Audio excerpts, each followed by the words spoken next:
From the Library of Congress in Washington, D.C.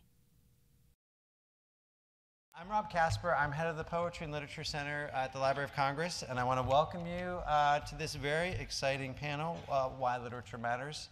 The center is home to the Poet Laureate Consultant in Poetry. If you're free at 5:20 and you have a child of any age, you should go hear Juan Felipe Herrera, our 21st Poet Laureate Consultant in Poetry, read from his book, Portraits of Hispanic American Heroes. Before we begin, if you don't mind turning off any cell phones or electronic devices that might interfere with the event. I also want to let you know that the event is being videotaped for subsequent broadcasts on the library's website and other media. There are microphones up here where you can ask questions at the end of the event.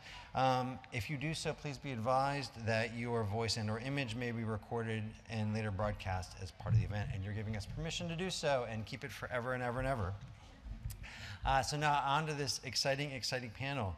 To my mind, the National Book Festival is the perfect venue to hear the nation's best writers.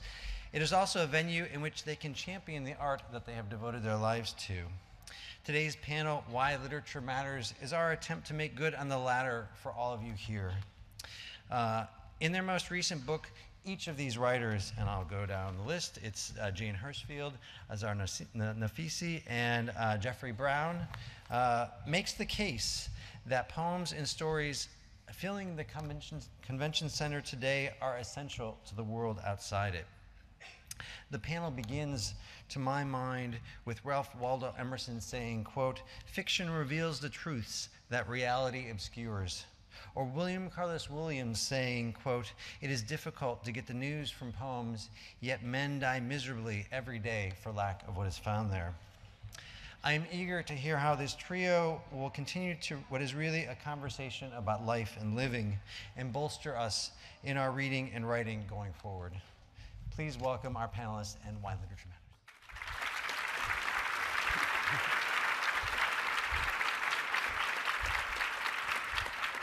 Well, thank you. I'm going to start only because we three were just coming from a talk that we were having for the PBS webcast.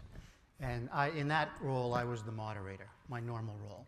So, and we decided that I would just say hello and start this conversation, but really, it's a continuation of a conversation about why literature matters. It just occurred to me that it's a kind of a funny subject. I mean, we don't have to tell you because look where we are. We're at a book festival, right?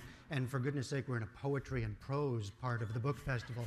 So I think you understand why that literature matters. We can talk a little bit about why it matters in particular to us in our lives and in our work. My own work is as a journalist, very much daily news, fact-based. The poetry is another way of looking at the world for me, through some different eyes, with a different voice. That's what it became.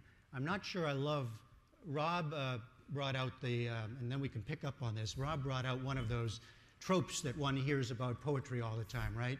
That it's the news that stays news, or it's the, what was it, the William Carlos Williams. I worry about those things because it almost creates a hierarchy to me of poetry tells you reality and the news doesn't. I think the news tells you reality too. That's my world. But I think poetry tells you a different kind of, some other side of the reality. Go ahead. No, go ahead. I was just thinking of Fox News, but that's beside the point. No, not your news, Jeff. That I watch every single night almost, except when I'm at poetry meetings. It is fantastic to be here with you two. And I kept thinking that I should shut my mouth and just listen to these two. You know, every time before I write, I read poetry because it immediately cleans your eyes and makes you look at the mundane through the eyes of imagination. And so, you know, it is a great honor to be with both of you.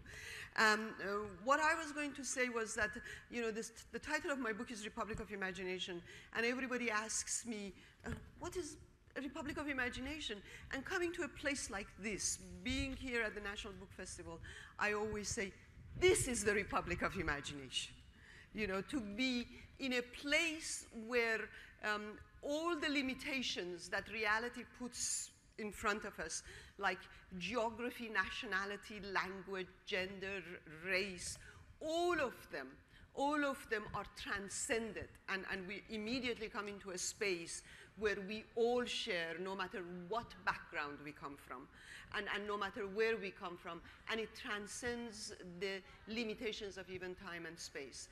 So I hope through this conversation we'll talk about the state of imagination in this country right now, because a lot of people talk to me about reading Lolita and the state of imagination in a repressive country. And the question that I have to put to you is, can we have a democratic society without a democratic imagination?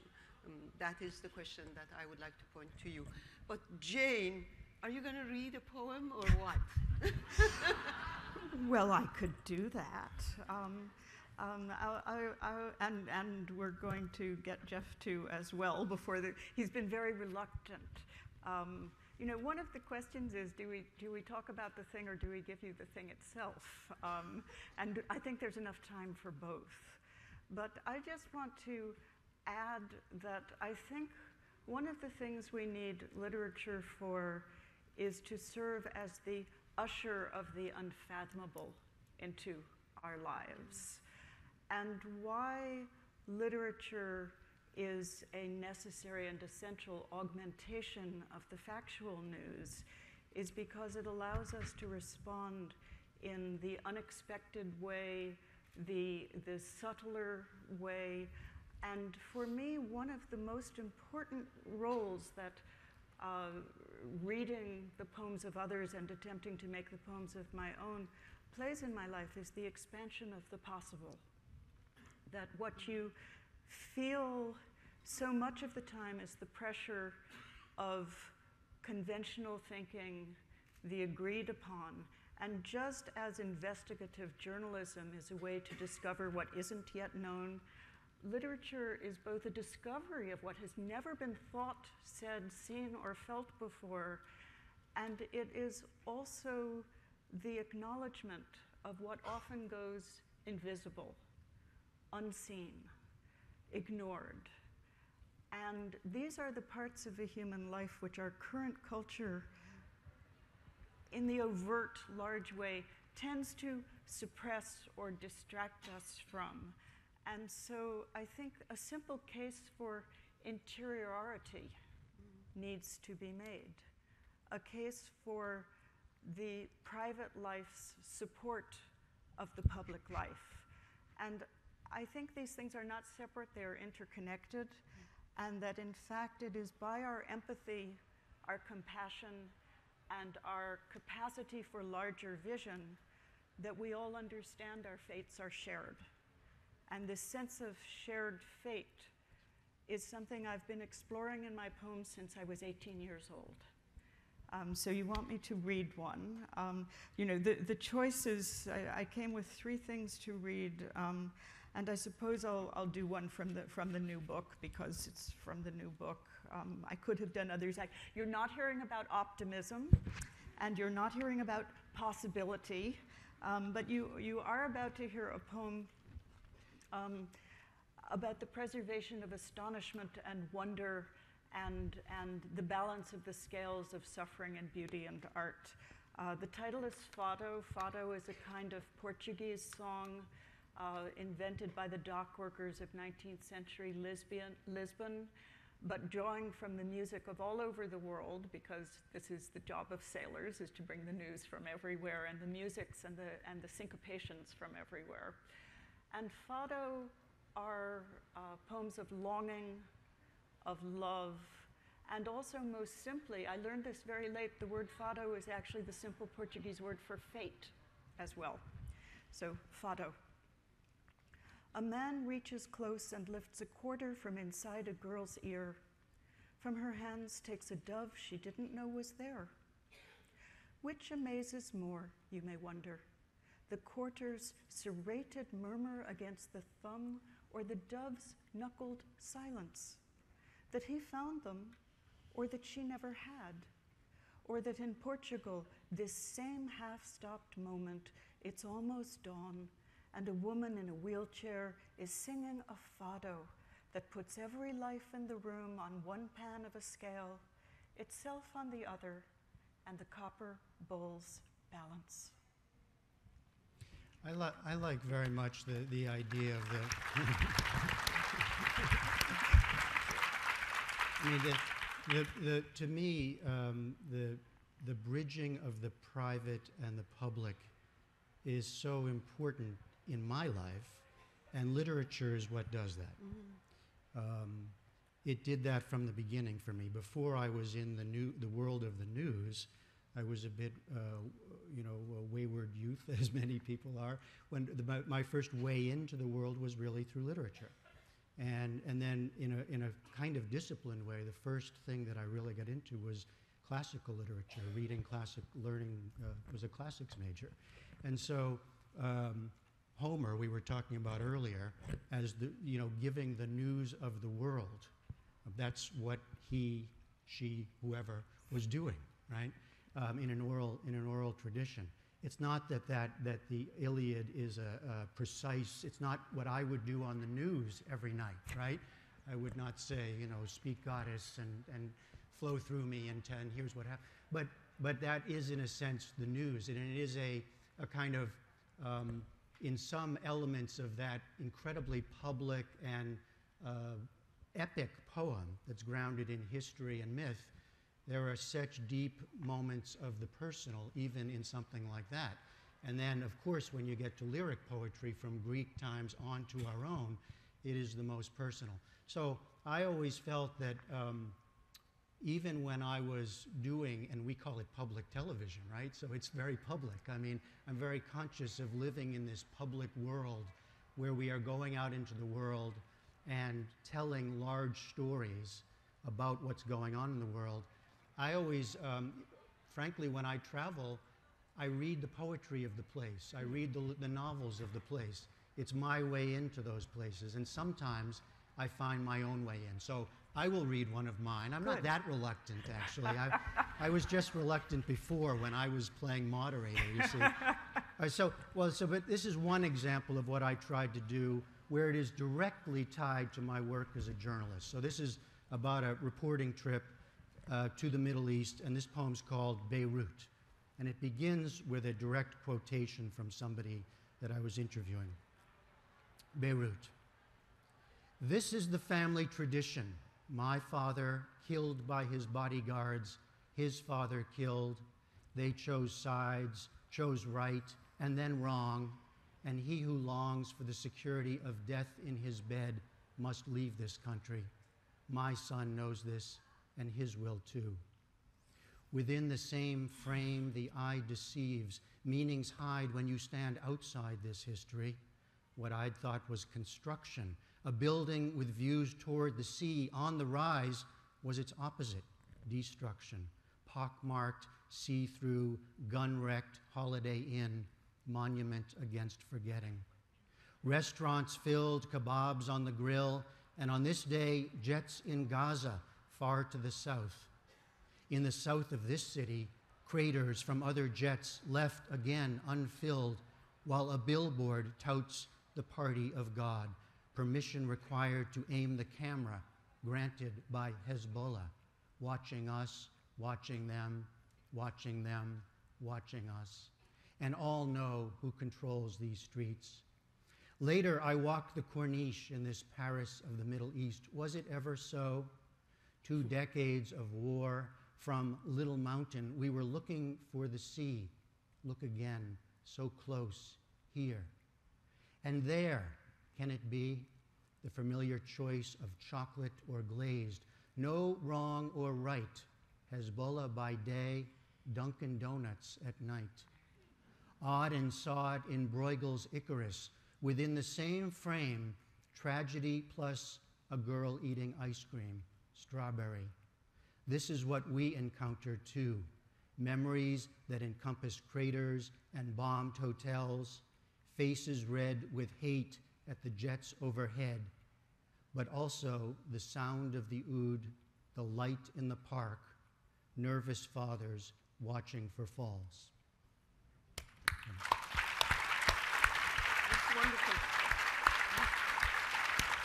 So there's a little there of, thank you, there's a, you know, there's stuff very much that I reported. There's Hezbollah, we were there, you know, with Hezbollah, and there's jets overhead, but it's also trying to get at the personal that I'm not telling in a news story about, oh, look over there, there's a father with his daughter eating ice cream, and you can't get all that into the news story, but it's the reality, it's the world. It is there, and you know, since I don't have any poems to read, and I don't like to necessarily read from my own books, I reserve the right to talk about both of you and your poems. I mean, as long as it's nice, I don't mind. Well, I can't guarantee that. Okay. But the point is that why am I sitting between the two of you and what that means to me specifically. But before doing that, I also wanted to tell you that, you know, I call my book Republic of Imagination because of the fact that before I ever started knowing the world, I was about 3.5 years old or so, and my father every night would tell me stories. So before I got to know the world, I started to get to know the imaginary map of the world, you know. And you know, he was very democratic because I think that imagination by nature is very democratic, you know, and so what would happen was that one night we were with our great epic poet, Ferdowsi. By the way, Mage Publishers are here. If you ever want to know anything about great Persian poetry or great Iranian literature or great Iranian food, you have to go to Mage. You will find amazing things there. But apart from that, I also give myself the right to talk about others in the audience. So anyway, the whole point was that one night I was in Iran with the Iranian mythology. I would go 1,000 years, 2,000 years, you know, into my own country's history. The next night I will be in Italy with Pinocchio. The next night I would be with Little Prince in France. The next night I would be in Denmark with Hans Christian Andersen, or in England with Alice in Wonderland, or in America with Charlotte's Web. You know, that is how I realized from very early childhood that there is a place in our backyard, like Alice's backyard, where you can go, you can leave the daily life in order to go there and come back and know the life better because you see the world more clearer. And I also realized that I can sit in that small space and yet be in the whole world, you know, and that was my first lesson. But soon enough, as soon as I went to England, I realized that how we talk about poetry as being useless or fragile or fickle, but you know, reality is fickle. Mm-hmm. Everything you call home, yes, you can lose at the blink of an eye. And this is what I learned through, you know, being sent to England, first of all, at the age of 13, and then a revolution and a war and exile. You don't have to go through that. You could go through a hurricane. Right. And lose everything. So life, in fact, is very chaotic. It is very unknown, and it is very fickle. And you need something. You need a portable world that you can take with you everywhere you go. And that portable world for me was three books of poetry, 2 by Rumi and Hafez, and one by our feminist poet Forough Farrokhzad when I went to England. And I tell everybody, at the time when I went to England, the place was very cold, and you had these heaters where you put shillings in, and if you were too close to it, you would burn. If you were too far from it, you would freeze. And I learned from early childhood, I mean, I was 13, to go under the blankets with a hot water bottle. And at that time, there was this book written about how to be an alien, because the British felt that everybody else was an alien, no matter where they lived. Like, they would tell Polish in Poland, "Oh, where are you from?" You know, and it said that have you looked at the headlines look at the headlines in today's paper? No, I haven't, but well, you can tell me. No, nothing's changed is all I'm saying. No, nothing has changed, because what I was going to say is that something has changed, because I would go to bed with a hot water bottle, and this book, it said, continental people have sex life, the British have the hot water bottle. You know? and the British, believe it or not, that was very essential, you know, to earlier. And I was going to say things have changed because now they have air conditioning, but apparently that hasn't. Well, I just meant the alien part about. Yes. Oh yeah, right. about everyone sort of comes. And anyway, what I mean is that what I could bring with me from Iran, I couldn't bring those mountains, the snow-capped mountains. I couldn't bring the sun, the way the sun played on the leaves. I couldn't bring the voice of my parents, but I had the memory. And the best safeguard and guardians of memory are these two people to my right and left. The best safeguard of memory is literature and art and music and you know, it's poetry and novels and fiction. Those are the ones that make us not only withstand the cruelty of man, but they make us withstand the cruelty of time, you know. And that is why we need poetry. And to make this very long story short, I went back to Iran and discovered that home was really not home anymore. And the fact was that the only thing I had of Iran was that portable world, was Ferdowsi and Hafiz and Rumi, and the things that remain. As Nabokov says, governments come and go, only the trace of genius remains, you know. Only things that endure after we're all gone. And in Iran then, cruelty and brutality by this regime was very obvious. You didn't need to talk about it because when they flog you for the way you look, you know, you don't need to say anything. I want to now very shortly, and I will end here, but I will talk about the two of you before I end. The point was when I came back here, and one of the first things that happened to me was that I could talk. I could talk. And one of the things that my mother said to me before I left was tell them.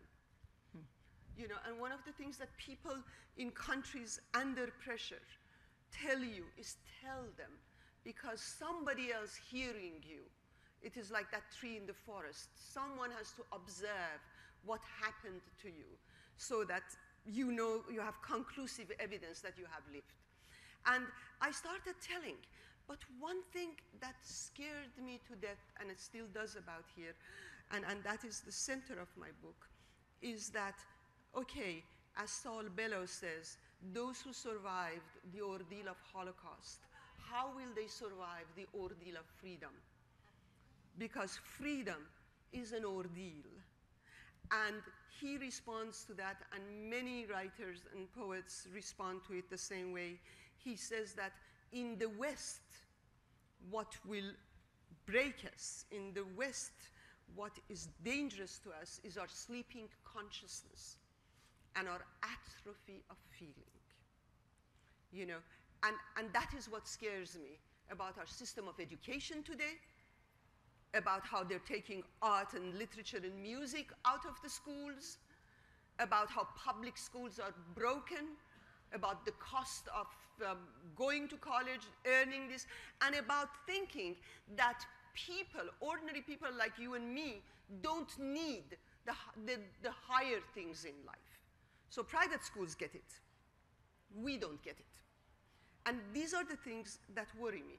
And that is why I want to end with these two here, because one of the arguments they bring is that poetry, you know, poetry and art, that's all for what? For poets and artists? What use are they? I mean, I'd like to ask the Congress, what use are you? But that is beside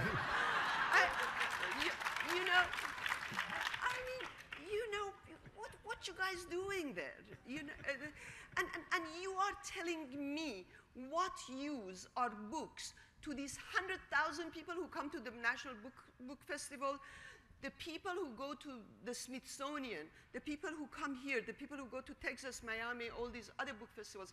They are not members of Congress. They are not among the 1%. They are ordinary people. And every democracy has the duty to give every citizen the right to public education and public health. This is the fight today. Now, I will shut up for a long time because I want them to read. I want them to read. Jane and Jeff, when you read that poetry, it brings you so much of the reality that you are feeling within you, but you can't explain. They bring what you said, that invisible. And I want to say, when I was reading Jane's poems, I thought, they tell you, even our president tells us, that science and technology are separate from humanities. They tell us that STEM is important. They tell us what people in China are doing, which people in China don't want to do, by the way. They only read engineering and math. They segregate science from humanities. You read Jane's poetry, you read that relationship towards nature, and you discover that what Nabokov used to say was that you need the passion of the scientist and the precision of the poet. This woman here has the passion of the scientist and the precision of the poet. There is a poem I love by you. It is called As All Flesh is Proud of Its Wounds, Wears Them as... For What Binds Us is the poem. Yeah. And you read that and you realize it is a crime to segregate science from literature. Both are based on curiosity. Both are based on articulating the world, and we don't need that. You read Jeff. You read Jeff. You read Jeff. Now I am reluctant. Okay, okay. Read the dedication he has to this porter that he meets, a night porter. You know, just from that very first moment, how the ordinary is no more the ordinary. Mm-hmm. You know, how all of a sudden you realize that there is, everything is enduring, because this man saw not just a night porter, but a night porter who also read poetry. And I love the one where you go to the museum, the one you and P, there's a person named P in your life. Yes. Yes, I love that one. You know her, yeah. Where is Paula? Okay, She's out there. I love that too. Did you bring that? Do you have that poem that she's referred I might have it memorized. Oh, wow. About the only of my poems. Well, that sets I a have high bar.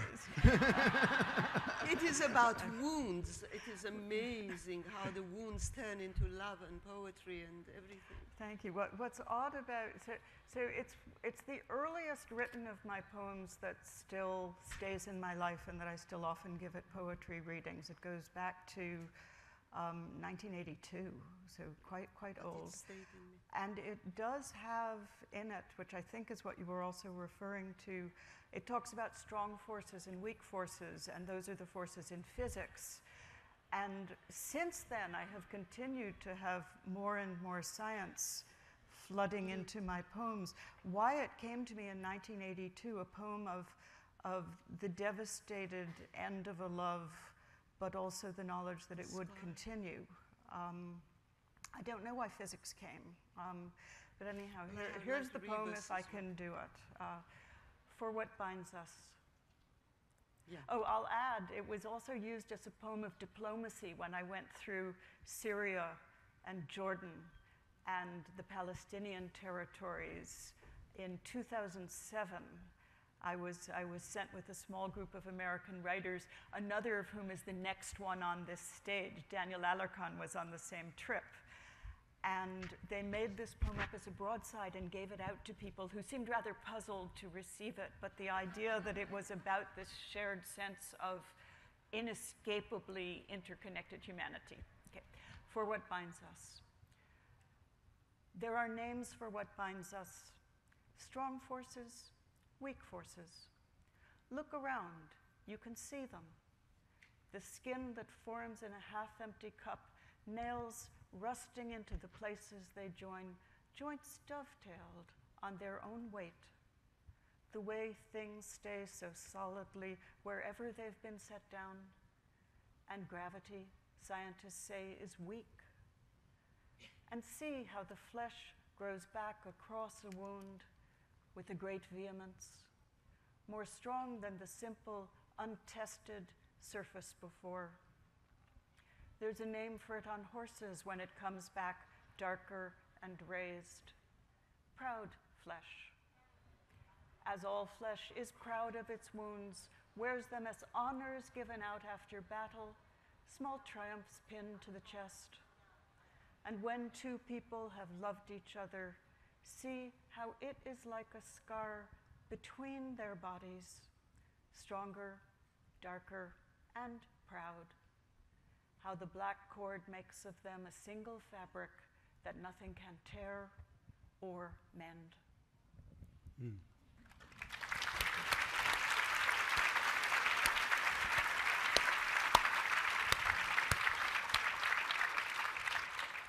Well, I'm tickled that you brought up the first the poem called Dedication, because I don't usually get asked about it, and in some ways it was the one that motivated the whole effort.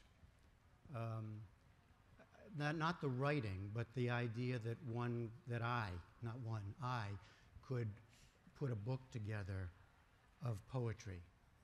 And this is because I agree with everything Azar has been saying about... But. No, there's not a but. Well, there is a but. Yeah. You know, you can see that we're old friends here, so we kind of finish each other's sentences with contradictions and, blah, blah, blah. Yeah. So, if she could shut up for a moment while I finish. Because we discuss this all the time, and I feel very strongly about the devaluation of literature and arts in our culture.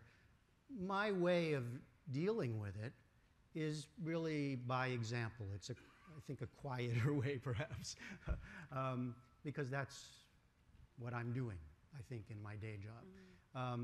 And the example is to make sure that even in the context of a news program, that there's a place for the arts and culture. Simple as that. It's not that simple a thing, actually, when you get to it, when you're looking at the daily news and you're saying, well, what's the news of the day? What's the news of any particular day? And we would all sort of agree on the main news of the day. But somewhere in that newscast, in my case, or in the newspaper, you want to value the culture. So that's all I have tried to do as part of my job, is to, and the way I like to put it is you would look at a program like ours and you're familiar with the idea that you're going to see newsmakers. And we know who those newsmakers are. That it's the president, and it's the senators, and it's the generals, and it's the CEOs, and it's all these, you expect that. And I honor that too, right? So I don't go with you to, Congress. To Congress. But because I honor what they try to do too. But my point is just to make the argument, by example, that the writers and the musicians and the actors and the dancers and the thinkers, philosophers and the historians, they should be valued as much too, and they're part of the news of our world as much as the rest. So that's what I try to do in my day job. So we were talking about this earlier, is one of the most gratifying things to me is when somebody comes up on the street and recognizes me or says, I watch your program. The best thing of all is when they say that I love the conversations with writers and artists.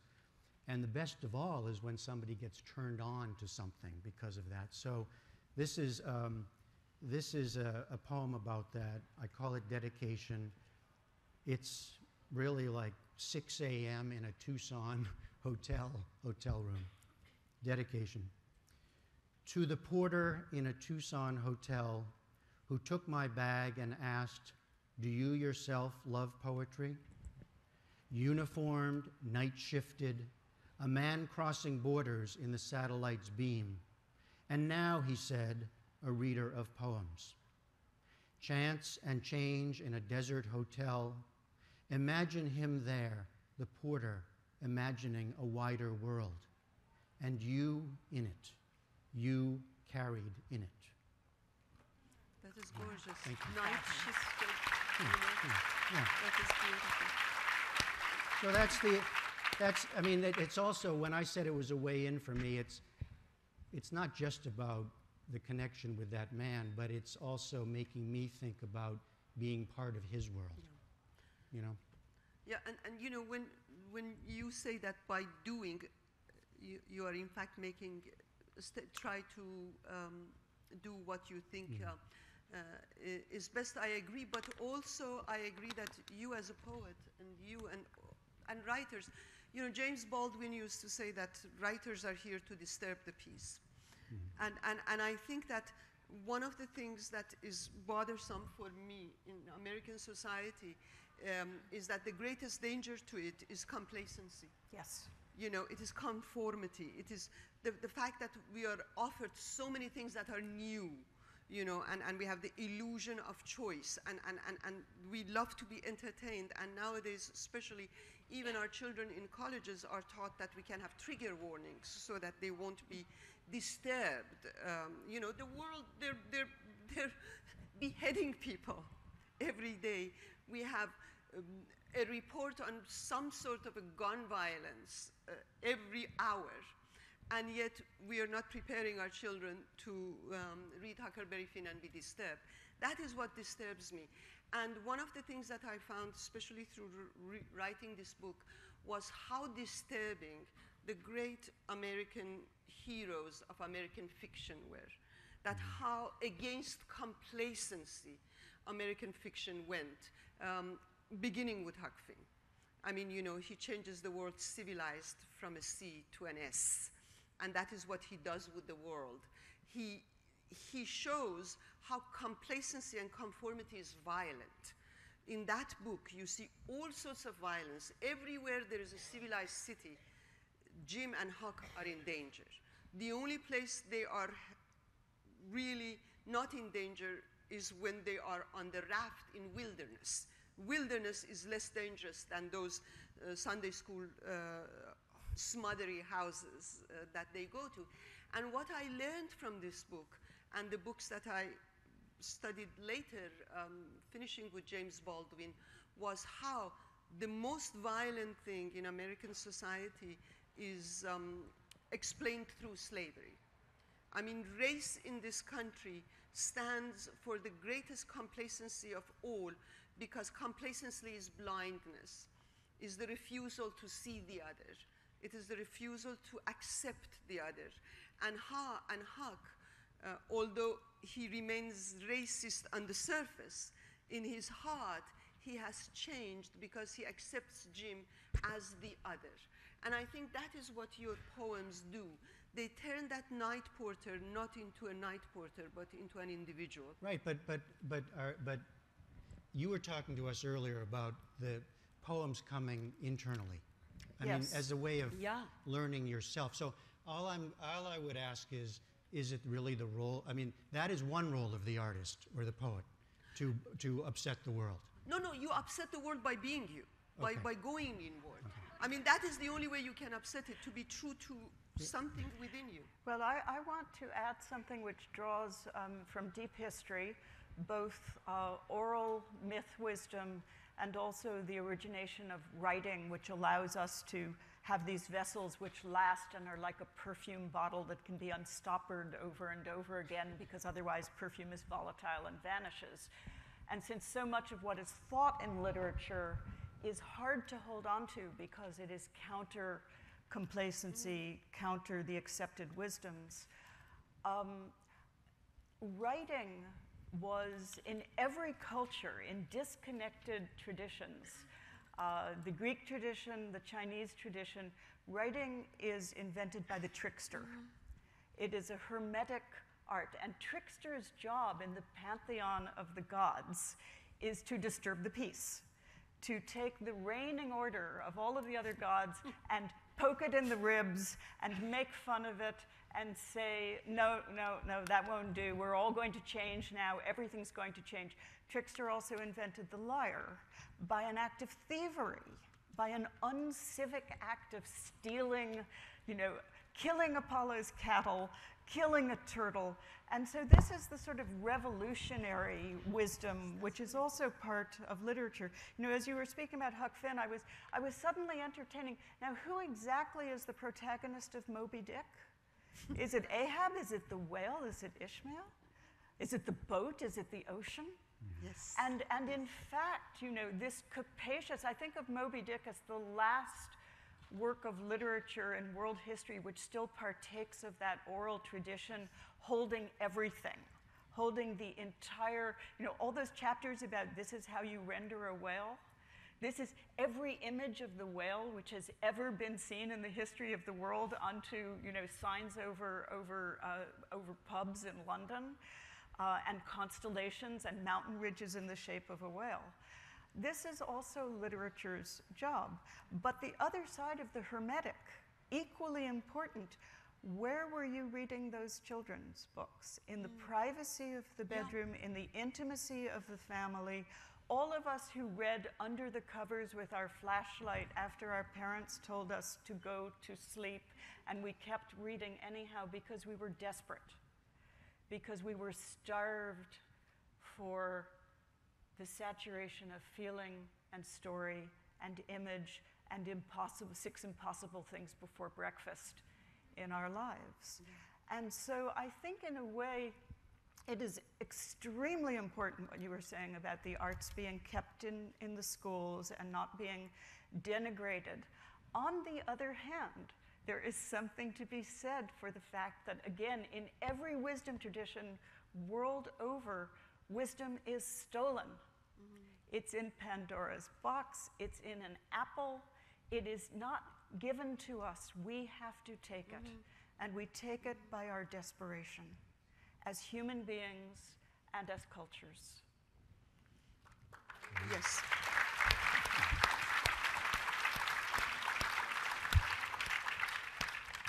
Yes, and that is, I give you 1 minute. No. I forgot what I wanted to say. But I agree, and I agree when you talk about desperation, because and that is what is what makes me anxious when I see that in our schools we want our children not to feel that desperation, not to go. Yes. Ben Kingsley was here at the Holocaust Museum, and he talked about how we're depriving our children of tragedy. And the whole idea is that we want sometimes literature, like everything else, be the aspirin for the soul. All these how-to books. When I wrote my memoir, I said, this is not about how to make peace with your mom. I'm not ever going to make peace, especially with my mom. No, I'm joking. That I am not writing in order to be consoled. I'm writing in order to investigate, and Margaret Atwood used to talk about writing being like seeing a bloody cleaver in the middle of the living room. Yes. And saying, what is that bloody cleaver doing there? It needs to be investigated. And writing and reading is both about investigation. I want to end by saying, Nabokov used to say, readers are born free and they ought to remain free. It's not just us, it is all of us. The readers should fight for their rights as much as the writers. And I think you should give Jeff a minute. No.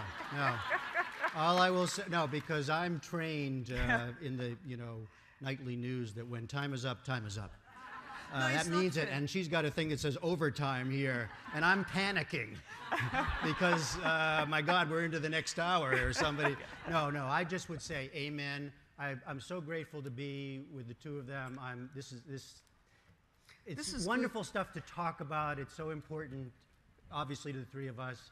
To see a crowd like this touches my heart. So thank you so much. Thank you very much.